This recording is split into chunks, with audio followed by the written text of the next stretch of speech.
កុំរៀបការព្រោះតែតម្រូវរបស់កិលេសតណ្ហាកុំរៀបការព្រោះគិតថាអ្នកមានអាយុច្រើនហើយកុំរៀបការព្រោះតែត្រូវការអ្នកមើលថែពេលដែលអ្នកចាស់ទៅកុំរៀបការព្រោះតែគិតថាអ្នកឯកាហើយត្រូវការអ្នកណាម្នាក់ដើម្បីរស់នៅជាមួយគ្នាកុំរៀបការព្រោះតែសម្លឹងឃើញលុយកាក់ឬទ្រព្យសម្បត្តិរបស់គេកុំរៀបការ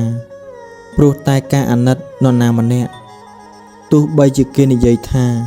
អាណិតធំជាងស្រឡាញ់ក៏ពិតមែនតែវាបានត្រឹមតែអាណិតវាមិនមែនជាក្តីស្រឡាញ់ពិតប្រាកដកុំរៀបការព្រោះតែសម្ពាធគ្រួសារឬឪពុកម្ដាយបង្ខិតបង្ខំកុំរៀបការព្រោះតែចង់បំភ្លេចអ្នកចាស់កុំរៀបការព្រោះតែចង់ស្លៀកសម្លៀកបំពាក់អាពាហ៍ពិពាហ៍កុំរៀបការព្រោះតែចង់បានកូនកុំរៀបការព្រោះតែចង់បានកូនកុំរៀបការ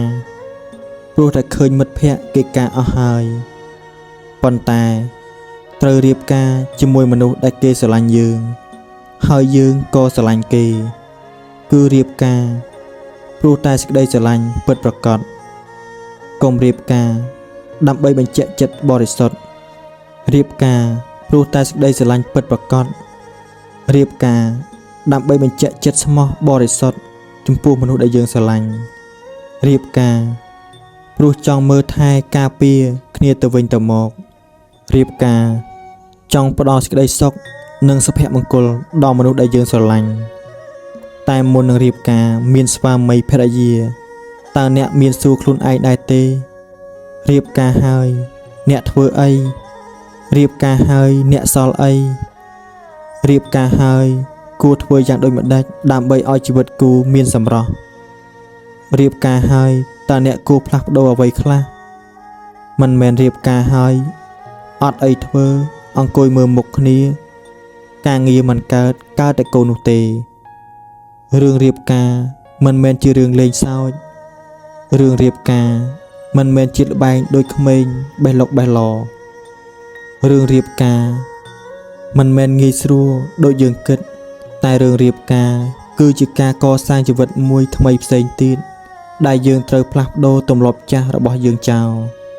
ហើយមករស់នៅជាមួយនឹងទម្លាប់ថ្មីជាលក្ខណៈប្តីប្រពន្ធដែលយើងមិនអាចធ្វើតាមចិត្តនឹកឃើញដូចពីមុនឡើយទម្លាប់ចាស់ដែលធ្លាប់តែឆេវឆាយឈាមរាវឆាប់ខឹងឆាប់មួម៉ៅឆាប់ក្តៅក្រហាយខ្វះការអត់ធ្មត់ខ្វះការគិតវែងឆ្ងាយមានចិត្តរីមាយមិនសូវនឹងណោនោះហើយជាអ្វីដែលយើងផ្លាស់ប្ដូរនៅពេលដែលយើងសម្រេចចិត្តដើរចូលក្នុងចំណងអាពាហ៍ពិពាហ៍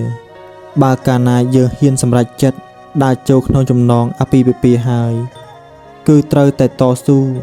អត់ធ្មត់សង្កត់ចិត្តជាមួយគ្នានៅពេលដែលចំណងជីវិតអាពាហ៍ពិពាហ៍វារឹតខ្លាំង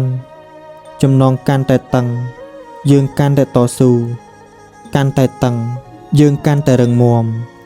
បើយើងតស៊ូបានជោគជ័យយើងនឹងរស់នៅជាមួយគ្នាយ៉ាងមានសេចក្តីសុខនៅក្នុងចំណងអត្ថបទសំនៀងដួងចិត្តអានដោយភិក្ខុច័ន្ទមេងហរ